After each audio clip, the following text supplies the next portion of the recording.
Please give a warm welcome to Mrs. Erica Kirk.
Hello. God bless all of you for coming here from all over the world to honor and celebrate my Charlie.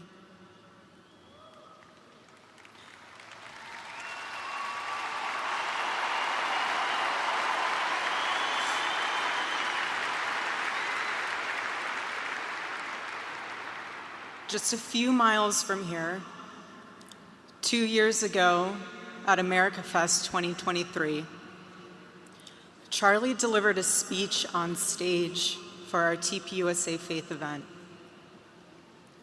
Charlie loves speaking off the cuff.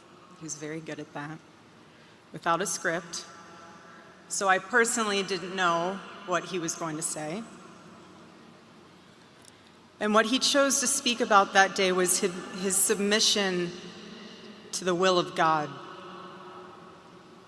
He quoted one of his favorite Bible verses, Isaiah chapter 6, verse 8. "Here I am, Lord. Send me." After Charlie finished, I met him backstage, and I spoke to him, and I'll never forget this. I said, "Charlie, baby, please talk to me next time before you say that statement. Because when you say something like that, there is so much power in that verse. When you say, 'Here I am, Lord, use me,' God will take you up on that." And he did with Charlie. On the afternoon of September 10th, I arrived at a Utah hospital to do the unthinkable, to look directly at my husband's murdered body. I saw the wound that ended his life. I felt everything you would expect to feel. I felt shock. I felt horror. And a level of heartache that I didn't even know existed. But there was something else too. Even in death, I could see the man that I love. I saw the one single gray hair on the side of his head, which I never told him about. Now he knows. Sorry, baby, telling you now, but never told him. Didn't want to. I also saw this. I also saw on his lips the faintest smile. And that told me something important. It revealed to me a great mercy from God in this tragedy. When I saw that, it told me that Charlie didn't suffer. Even the doctor told me it was something so instant that even if Charlie had been shot in the operating room itself, nothing could have been done. There was no pain, there was no fear, no agony. One moment, Charlie was doing what he loved, arguing and debating on campus, fighting for the gospel and truth in front of a big crowd. And then he blinked. He blinked and saw his Savior in paradise.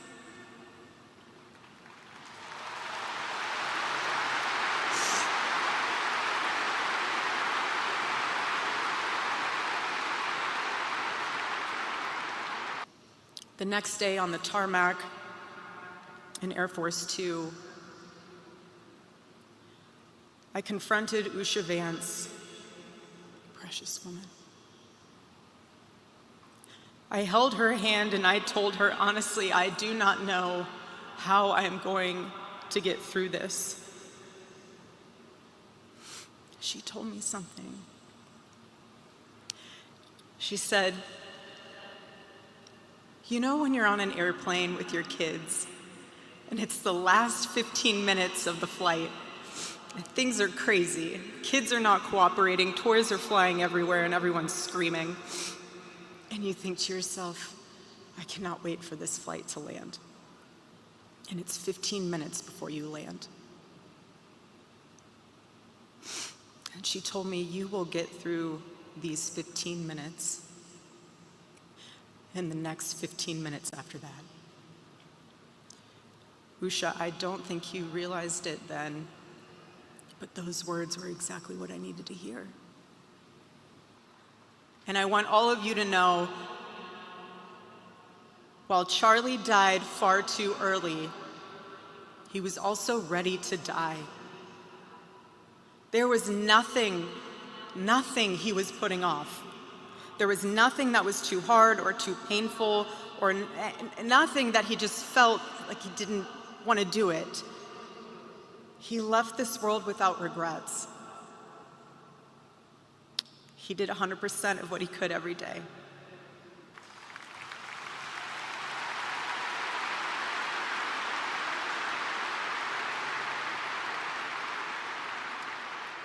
But I will miss him. I will miss him so much because our marriage and our family were beautiful. They still are.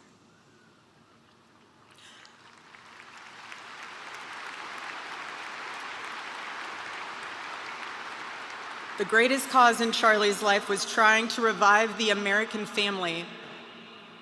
When he spoke to young people, he was always eager to tell them about God's vision for marriage and how, if they could just dare to live it out, it would enrich every part of their life in the same way that it enriched ours. And someone once asked me how Charlie and I, how we kept our marriage so strong when he was busy traveling. And our little secret, it was love notes. Every Saturday, Charlie wrote one for me, and he never missed a Saturday. And in every single one of them, he'd tell me what his highlight was for the week, how grateful he was for me and our babies. And always at the end, he would always end it with asking the most beautiful question. He'd always end it by asking, please let me know how I can better serve you as a husband. There was no keeping score between us. We were a team, working together for the same mission. I never wanted to be the one standing between Charlie and the task that God prepared for him. And I knew Charlie would always do his best to help me with the same. My marriage with Charlie was the best thing that ever happened to me. And I know it was the best thing that ever happened to him as well. He wanted everyone to experience that joy. And that's what's so beautiful about God's design for marriage, is that everyone can. And I could talk endlessly about it, and years to come I will. But Charlie's mission above all was aimed directly at those who aren't married. He named his organization well. He knew things were not right with America, and especially with young people, and they needed a new direction. Charlie passionately wanted to reach and save the lost boys of the West, the young men who feel like they have no direction, no purpose, no faith, and no reason to live. The men wasting their lives on distractions, and the men consumed with resentment, anger, and hate. Charlie wanted to help them. He wanted them to have a home with Turning Point USA. And when he went onto campus, he was looking to show them a better path and a better life that was right there for the taking. He wanted to show them that.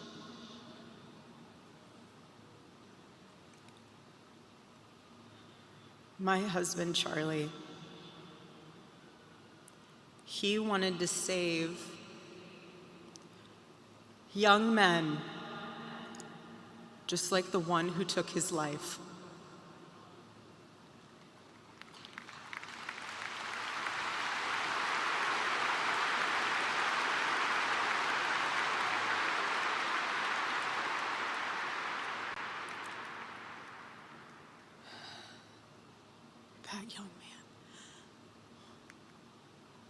That young man. On the cross, our Savior said,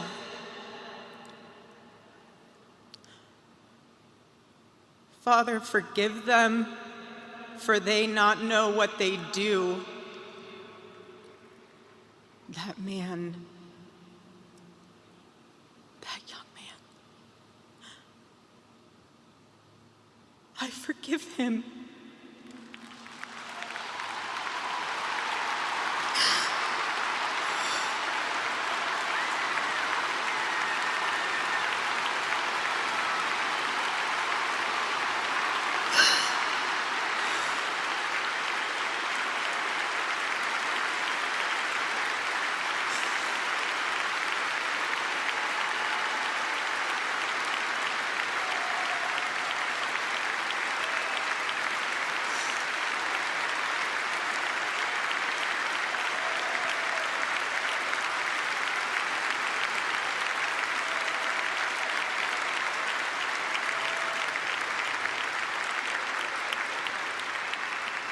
I forgive him because it was what Christ did and is what Charlie would do. The answer to hate is not hate. The answer we know from the gospel is love, and always love. Love for our enemies and love for those who persecute us. The world needs Turning Point USA. It needs a group that will point young people away from the path of misery and sin. It needs something that will lead people away from hell in this world and in the next. It needs young people pointed in the direction of truth and beauty. And so I promise you today, every part of our work will become greater. I am tremendously honored to be the new CEO of Turning Point USA.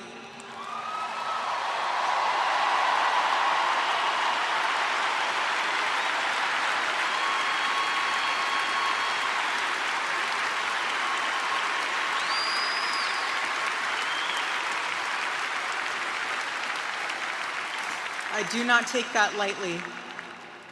Charlie and I were united in purpose. His passion was my passion, and now his mission is my mission. Everything that Turning Point USA built through Charlie's vision and hard work, we will make 10 times greater through the power of his memory. Chapters will grow, thousands of new ones will be created. TPUSA Faith will add thousands of new pastors and congregations.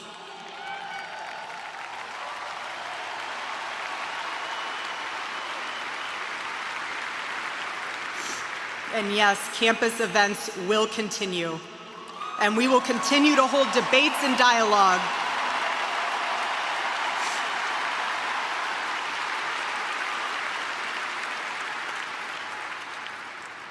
The First Amendment of our Constitution is the most human amendment. We are naturally talking beings, naturally believing beings, and the First Amendment protects our right to do both. No assassin will ever stop us from standing up to defend those rights, ever.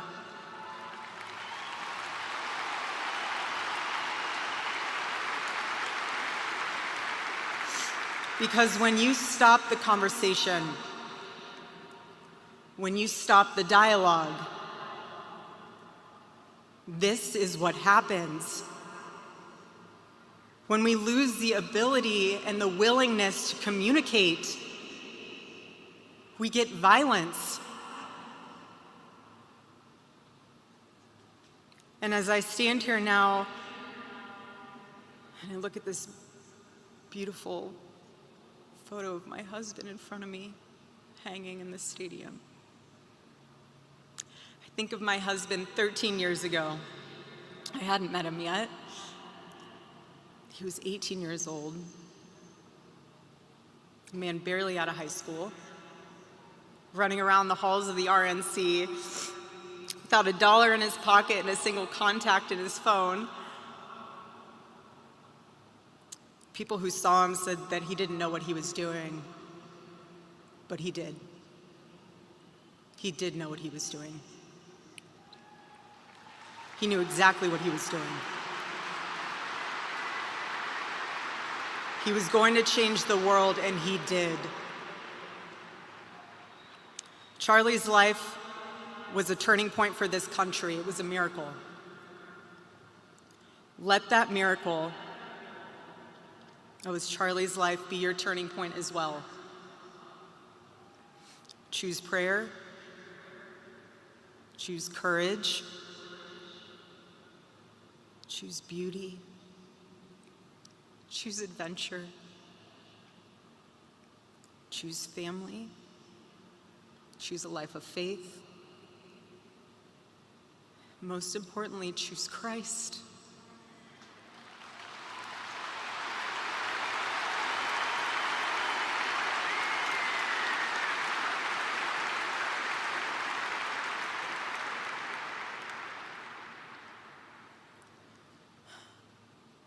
I love you, Charlie, baby. And I will make you proud. God bless you all, and God bless America.